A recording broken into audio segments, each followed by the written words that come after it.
बोलो। बिस्मिल्लाहिर्रहमानिर्रहीम। अस्सलाम वालेकुम। 9th क्लास, आज हम एक्टिव पैसिव को अंडरस्टैंड करेंगे। फर्स्ट ऑफ ऑल हम इसकी टाइप्स के बारे में देखेंगे कि कितने टोटल टेंसेस होते हैं, कितनों का हम पैसिव बना सकते हैं। ये सारा हम आज अपने लेक्चर में अंडरस्टैंड करेंगे। So let's start 9th class active passive.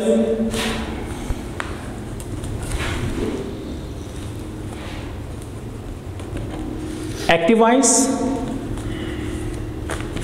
And passivise.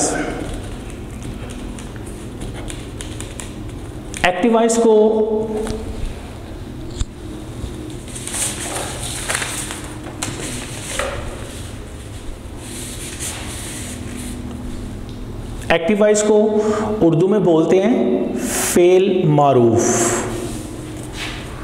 और पैसिवाइज को बोलते हैं फेल मजहूल।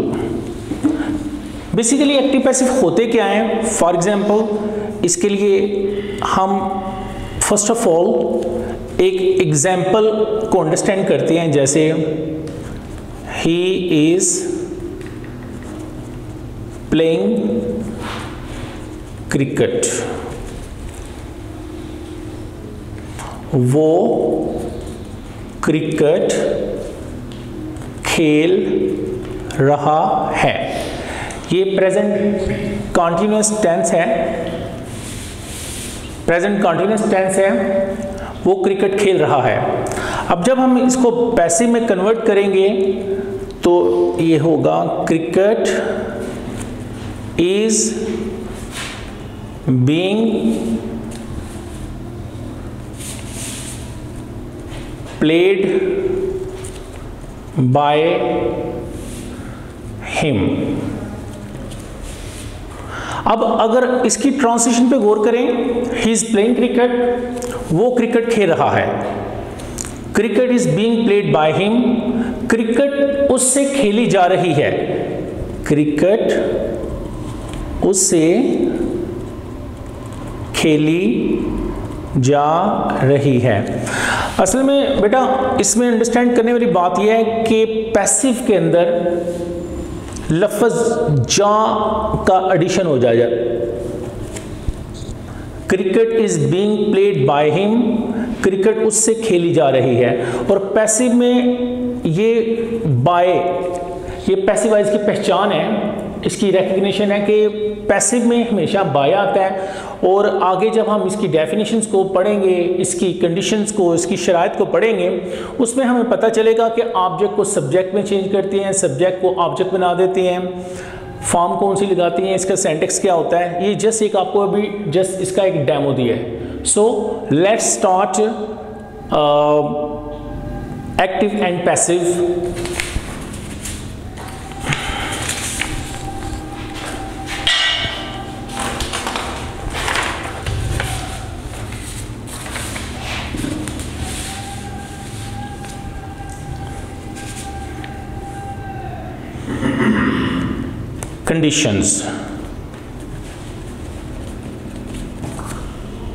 कंडीशंस बोलते हैं शराइत को।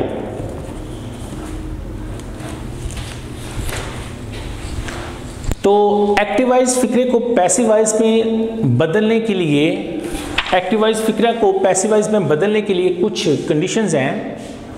वो कौन सी हैं? एक्टिव फिक्रा को पैसिव बनाते हुए दर्जा ज़ाइल शराइत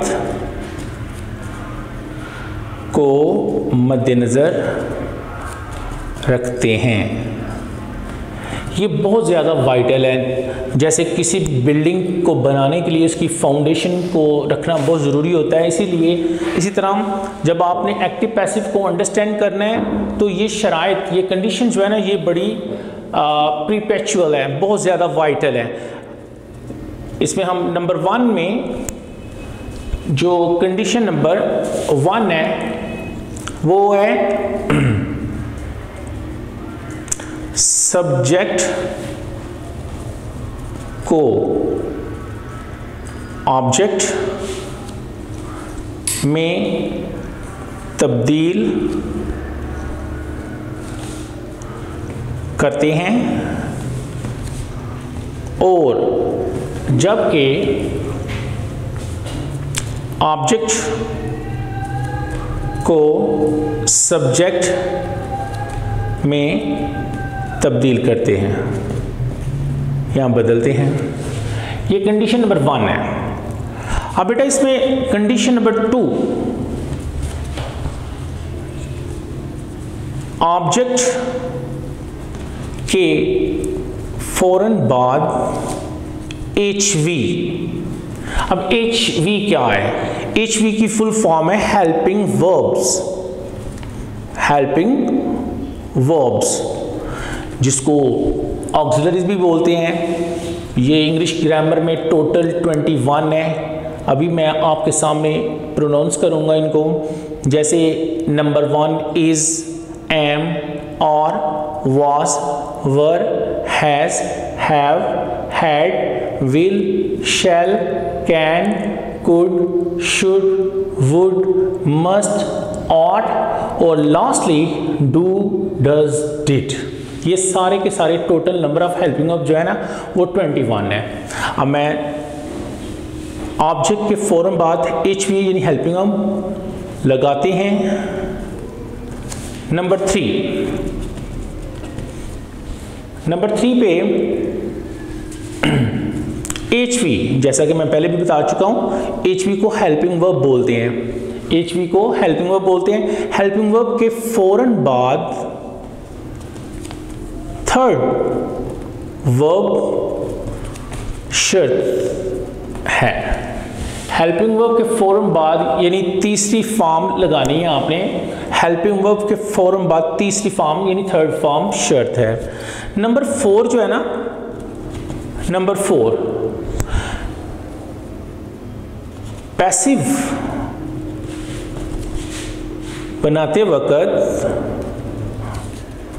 थर्ड वर्ब के फौरन बाद लफ्ज़ बाय लगाते हैं। BY बाय लगाते हैं। ठीक है। इसकी कंडीशन नंबर जो 5 है, कंडीशन नंबर 5 है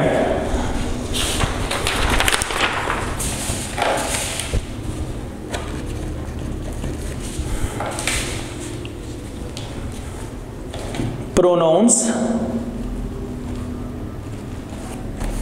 यानी इसमें ज़मीर में। अब प्रोनाउंस तो आपको पता ही है, प्रोनाउन की डेफिनेशन क्या है? The word which used instead of noun is called a pronoun. उसमें कौन कौन से है? जैसे he, she, it, I, we, they, you, etcetera etcetera. ये सारे के सारे जो है ना ये प्रोनाउंस हैं। अभी इसकी मज़ीद तफसील हम बढ़ते हैं। प्रोनाउंस यानी इसमें ज़मीर में I change into me, we change into us, we change into us, you change into you,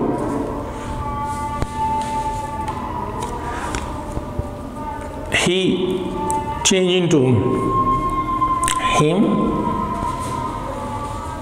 he change into him, she change into her,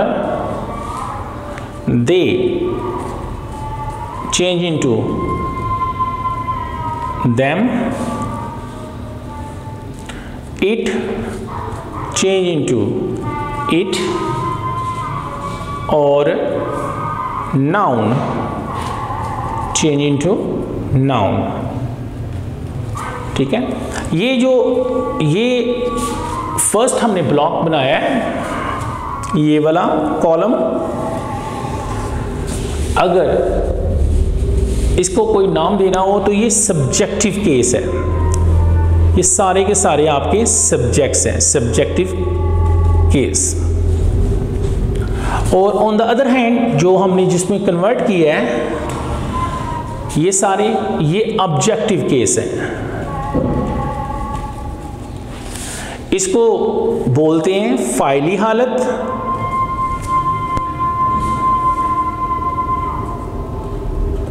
और इसको बोलते हैं मफूली हालत। मफूली हालत में तब्दील करते हैं। अब मैं इसको आपको दोबारा से इसको बता दूं। प्रोनाउंस यानी इसमें ज़मीर में, प्रोनाउंस यानी इसमें ज़मीर में सब्जेक्टिव केस यानी फाइली हालत है, और ऑब्जेक्टिव केस यानी मफूली हालत है। I change into me, we change into us, I change into me, we change into us, you change into you, he change into him, she change into her, they change into them,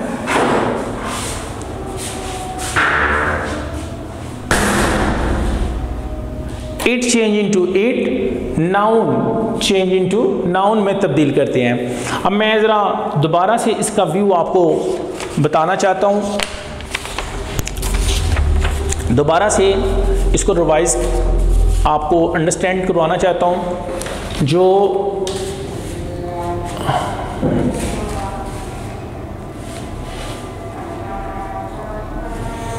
एक्टिवाइज and passivise, एक्टिवाइज को बोलते हैं fail मारूफ, fail मारूफ इसको उर्दू में बोलते हैं। Passivise को fail मजहूल बोलते हैं। फॉर एग्जाम्पल, मिसाल के तौर पर ही इज प्लेइंग क्रिकेट, वो क्रिकेट खेल रहा है, cricket is being played by him, cricket उससे खेली जा रही, क्रिकेट उससे खेली जा रही है, क्रिकेट। अब ये सेंटेक्स जारी बात है, किसी भी आप ग्रामर की जो चीज़ को अटेम्प्ट करते हैं उसका कोई ना कोई फार्मूला होता है।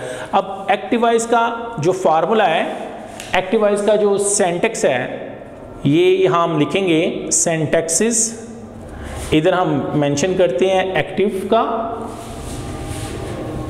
का फार्मूला,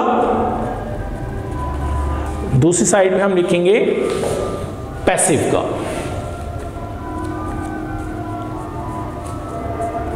पैसिवाइज का। एक्टिवाइज का जो फार्मूला है ना बेटा, वो सबसे पहले सब्जेक्ट आता है इसमें, नंबर 2 पे वर्ब होता है, और नंबर 3 पे ऑब्जेक्ट आता है एक्टिवाइज में। On the other hand passivise का इससे बिल्कुल डिफरेंट है। नंबर 1 पे ऑब्जेक्ट आएगा, नंबर 2 पे HV यानी हेल्पिंग वर्ब जिसे ऑक्सिलरी भी बोलते हैं, और नंबर 3 पे थर्ड वर्ब आएगा। ठीक है, ये पैसिवाइज का फार्मूला है, ये एक्टिवाइज का फार्मूला है। अब हमें पता होना चाहिए इनको बोलते क्या हैं। जैसे सब्जेक्ट है, सब्जेक्ट को बोलते हैं फाइल। फाइल किसको बोलते हैं? जो काम करने वाला हो उसको फाइल बोलते हैं, काम करने वाले को फाइल बोलते हैं। ठीक है। नंबर 2 पे वर्ब है, उसको फेल बोलते हैं। फेल क्या है? काम। नंबर 3 पे ऑब्जेक्ट, ऑब्जेक्ट को बोलते हैं मफूल। मफूल क्या होता है? जिस पर काम किया जा रहा हो। ये आपको अंडरस्टैंड कराना ज़रूरी है ताकि आपको जब एक्टिव पैसिव आप कर रहे हो तो आपको इसमें समझने के लिए आसानी हो कि इसमें वर्ब कौन सा है, इसमें ऑब्जेक्ट कौन सा है, इसमें सब्जेक्ट कौन सा है, इसमें फॉर्म कौन सी आई है, कौन सा हेल्पिंग वर्ब लगेगा। तो इस लिहाज से ये ज़रूरी है। फार्मूला सिर्फ ये है, subject plus verb plus object. अब हम पैसिवाइज की तरफ चलते हैं।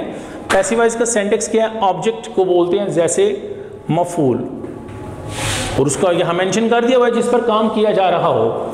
एचवी को बोलते हैं, इसकी फुल फॉर्म है हेल्पिंग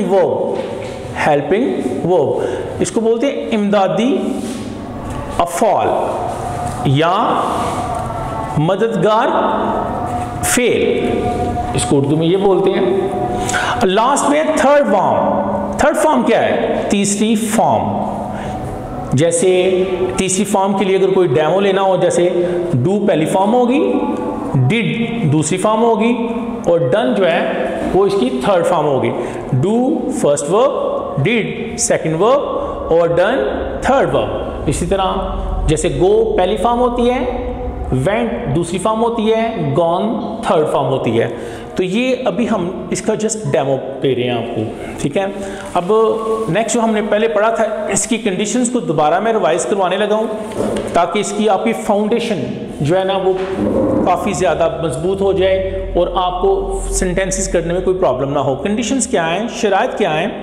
एक्टिव फ़िक्रा को पैसिव बनाते वक्त दर्ज झेल शराइत को मद्देनज़र रखा जाता है या रखते हैं। नंबर 1, सब्जेक्ट को ऑब्जेक्ट में तब्दील करते हैं और ऑब्जेक्ट को सब्जेक्ट में तब्दील करते हैं। वो हम पढ़ चुके हैं कि सब्जेक्ट किसको बोलते हैं, ऑब्जेक्ट किसको बोलते हैं। नंबर 2, ऑब्जेक्ट के फौरन बाद एचवी से क्या मुराद है? हेल्पिंग वर्ब, मददगार फेल या इमदादी फ़आल। इसको ऑक्सिलरीज भी बोलते हैं, जो कि आपको मैंने आगे मेंशन किया है कि ये total number of helping verb जो है ना वो 21 है। Total number of helping verbs जो है ना वो 21 है। 18 के अलावा 19, 20 और 21 में डू, डज और डिड भी आ जाता है। वो मैं अभी मेंशन करता हूँ कि कौन कौन से हेल्पिंग वर्ब्स हैं। एचवी के फौरन बाद थर्ड फॉर्म लगाते हैं, यानी तीसरी फॉर्म लगाते हैं। नंबर 4 पे पैसिव बनाते वक्त थर्ड फॉर्म के फौरन बाद बाय लगाते हैं, बाय लगाते हैं, ठीक है। एक दूसरा बाय वाला भी होता है BUY, ये नहीं लगाना, इसका मानी खरीदना होता है, ठीक है। ये बाय नहीं लगाना बल्कि ये वाला बाय लगाना है आपने, BY।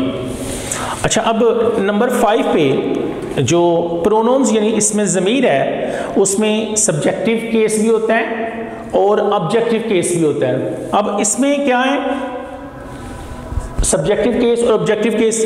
आई को मी में कन्वर्ट करते हैं, आई को मी में, वी को अस में, यू को यू में, ही को हिम में, शी को हर में, दे को देम में, इट को इट में, इट को इट में और नाउन को नाउन में तब्दील करते हैं, नाउन को नाउन में तब्दील करते हैं। अब मैं थोड़ा सा आपको ना हेल्पिंग वर्ब्स का बताना चाहता हूँ कि हेल्पिंग वर्ब्स कौन से हैं और कितने हैं। Helping verbs,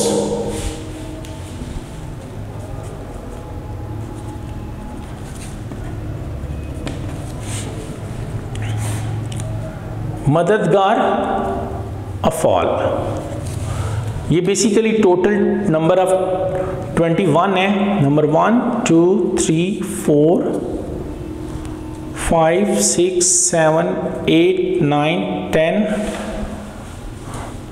11, 12, 13, 14, 15, 16, 17, 18, 19, 20 and 21। ये कौन से हैं? सबसे पहले इसमें आएगा is, am, are, was, were, has, have, had, will, shall, would, can, could, should, may, might, must, ought। इसके साथ इसकी एक प्रेपोजिशन भी होती है जो हमेशा ought के साथ हमेशा to आता है, और इसके अलावा do, डिड और डन, इनको ऑक्सिलरीज भी बोलते हैं। हेल्पिंग वर्ब को ऑक्सिलरीज भी बोलते हैं। इसका दूसरा नाम ऑक्सिलरीज है, हेल्पिंग वर्ब का दूसरा नाम ऑक्सिलरीज है। अब ये 21 हेल्पिंग वर्ब्स हैं जो कि इंग्लिश ग्रामर में है। इनका काफ़ी कंसर्न है एक्टिव पैसिव के सेंटेंसेस के हवाले से। मैं दोबारा इसको प्रोनाउंस करता हूँ। इज़ का मानी होता है एम, हूँ, और, हैं या हो, वाज था या थी, वर थे या थी, हैज, हैव, हैड। ये तीनों जो वर्ड हैं, has, have, had, helping verb जो हैं, इन तीनों का मानी होता है रखना। ये जो हैज और हैव है, हैज और हैव है, ये बेसिकली प्रेजेंट के लिए यूज करते हैं। On the other hand had जो है ये पास्ट के लिए यूज करते हैं। विल, शैल, वुड, इन तीनों का मानी गा, गी, गे है। गा, गी, गे। कैन, कुड, दोनों का मानी सकता, सकना, ये प्रेजेंट के लिए, पास्ट के लिए। शुड का मानी चाहिए, मस्ट का मानी भी चाहिए, आट टू का भी मानी चाहिए। ये क्या है, सादा फिक्रात के लिए चाहिए होता है, मस्ट लाजमी है जरूरी के लिए, और आट टू होता है चाहिए फर्ज या जिम्मेदारी के लिए। इस तरह मे और माइट, सकना ये प्रेजेंट के लिए, पास्ट के लिए। Do, does, do, did, done, do, did, done, तीनों का मानी जो होता है ना, इनका मानी होता है करना। ठीक है, तो ये फर्स्ट फॉर्म है, ये सेकंड फॉर्म है, ये थर्ड फॉर्म है। ये वर्ब भी है और हेल्पिंग वर्ब भी है, दोनों में, दोनों के सेंस में ये यूज होते हैं। तो ये थोड़ा सा इंट्रोडक्शन आपको अभी दिया एक्टिव पैसिव के हवाले से, इसकी फाउंडेशन के हवाले से। और ये भी आपने याद रखना है कि टोटल नंबर ऑफ टेंसेस जो है ना, टोटल टेंसेस, कुल ज़माने वो 12 हैं। ठीक है, उनमें सारी बात है। वैसे अगर टोटल टेंसेस को देखा जाए, कुल ज़माने तो 3 है, जैसे प्रेजेंट है, पास्ट है और फ्यूचर है। प्रेजेंट, पास्ट और फ्यूचर। प्रेजेंट क्या है, हॉल, जैसा कि मैं अभी आपको पढ़ा रहा हूं, ये हॉल है। पास्ट क्या बोलते हैं, माजी, जो गुजर गया हो, और फ्यूचर बोलते हैं मुस्तकबिल यानी आने वाला। इसकी भी 4 ब्रांचेज हैं, इसकी भी 4 ब्रांचेज हैं, और इसकी भी 4 ब्रांचेज हैं। टोटल टेंसेस जो है ना वो 12 हो गए, ये 4 मिला के, ये 4 मिला के, और ये 4 मिला के। अब ये नंबर 1 पे प्रेजेंट है, नंबर 2 पे पास्ट है, नंबर 3 पे फ्यूचर है। फ्यूचर यानी मुस्तकबिल। अब इसकी 4 ब्रांचेज हैं, इसकी 4 ब्रांचेज हैं, इसकी भी 4 ब्रांचेज हैं। अब हम इनके बारे में पढ़ते हैं कि ये इसकी कौन कौन सी ब्रांचेज है, फिर मैं आपको बताऊंगा इनमें से किन किन का पैसिव आप कर सकते हैं। जैसे प्रेजेंट है, तो प्रेजेंट में नंबर 1 पे आएगा प्रेजेंट इंडेफिनिट, नंबर 2 पे प्रेजेंट कंटिन्यूअस, नंबर 3 पे प्रेजेंट परफेक्ट, नंबर 4 पे प्रेजेंट परफेक्ट और कंटिन्यूअस, प्रेजेंट परफेक्ट कंटिन्यूअस। ये तो होगी इसकी 4। इसी तरह पास्ट की भी ऐसा ही है। नंबर 5 पे पास्ट इंडेफिनिट, इसको शॉर्ट फॉर्म में मैंने लिख दिया है, पास्ट कंटिन्यूअस, पास्ट परफेक्ट और पास्ट परफेक्ट कंटिन्यूअस। ठीक है, इसी तरह नंबर 9 पे फ्यूचर इंडेफिनिट, नंबर 10 पे फ्यूचर कंटिन्यूअस, नंबर 11 पे फ्यूचर परफेक्ट और नंबर 12 लास्टली फ्यूचर परफेक्ट और कंटिन्यूअस। ठीक है बेटा, आपने इसमें अंडरस्टैंड करने वाली बात यह है कि present indefinite, present continuous, present perfect. Present के अंदर हम सिर्फ और सिर्फ 3 टेंसेस का पैसिव बना सकते हैं, सिर्फ और सिर्फ 3 का पैसिव बना सकते हैं प्रेजेंट के अंदर। अगर पास्ट में चले जाएं, past indefinite, past continuous, past perfect, इसमें भी सिर्फ 3 टेंसेस का हम पैसिव बना सकते हैं। अगर हम फ्यूचर में चले जाएं तो फ्यूचर इंडेफिनिट और फ्यूचर परफेक्ट, सिर्फ 2 टेंसेस ऐसे हैं फ्यूचर के अंदर जिनका हम पैसिव बना सकते हैं, और 3 टेंसेस हैं पास्ट के और 3 ही प्रेजेंट के और 2 फ्यूचर के। ये टोटल नंबर ऑफ टेंसेस, हम 8 टेंसेस का सिर्फ पैसिव बना सकते हैं।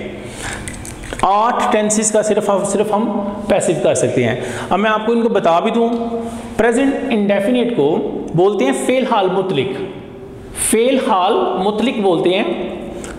प्रेजेंट सिंपल भी इसका दूसरा नाम है। प्रेजेंट कॉन्टिन्यूस को बोलते हैं फेल हाल जारी। प्रेजेंट परफेक्ट को बोलते हैं फेल हाल मुकम्मल, और प्रेजेंट परफेक्ट कॉन्टिन्यूस को बोलते हैं फेल हाल मुकम्मल जारी। पास्ट इंडेफिनिट को बोलते हैं फेल माजी मुतलिक, पास्ट सिंपल भी बोलते हैं इसे। पास्ट कॉन्टिन्यूस को बोलते हैं फेल माजी जारी। पास्ट परफेक्ट को बोलते हैं फेल माजी मुकम्मल, और पास्ट परफेक्ट कॉन्टिन्यूस को बोलते हैं फेल माजी मुकम्मल जारी। नंबर 9 पे फ्यूचर इंडेफिनिट को बोलते हैं फेल मुस्तकबिल मुतलिक, फ्यूचर सिंपल भी बोलते हैं। फ्यूचर कॉन्टिन्यूस को बोलते हैं फेल मुस्तकबिल जारी। फ्यूचर परफेक्ट को फेल मुस्तकबिल मुकम्मल। फ्यूचर परफेक्ट कॉन्टिन्यूस को बोलते हैं फेल मुस्तकबिल मुकम्मल जारी। आपने अब देखें इसके अंदर जिसका पैसिव नहीं बन सकता वो कौन सा है? प्रेजेंट परफेक्ट कॉन्टिन्यूअस टेंस, इसका हम पैसिव नहीं बना सकते। ठीक है, प्रेजेंट के अंदर प्रेजेंट परफेक्ट कॉन्टिन्यूअस का पैसिव नहीं बन सकता। पास्ट के अंदर कौन सा है? पास्ट परफेक्ट कॉन्टिन्यूअस, इसका पैसिव नहीं बन सकता। फ्यूचर में 2 हैं, फ्यूचर कॉन्टिन्यूअस का पैसिव नहीं बन सकता और फ्यूचर परफेक्ट कॉन्टिन्यूअस का पैसिव नहीं बना सकते हम। ठीक है, इंशाल्लाह बाकी लेक्चर में हम आपको इसकी मजीद डिटेल बताएंगे। ये जस्ट इसका इंट्रोडक्शन दिया है इसके टेंसेस के बारे में। वीडियो पसंद आई तो लाइक करें, अपनी राय कमेंट करें। ऐसे ही मजीद वीडियोस के लिए हमारा चैनल सब्सक्राइब करें और बेल का आइकन दबाएं ताकि आपको हर वीडियो का नोटिफिकेशन मिलता रहे।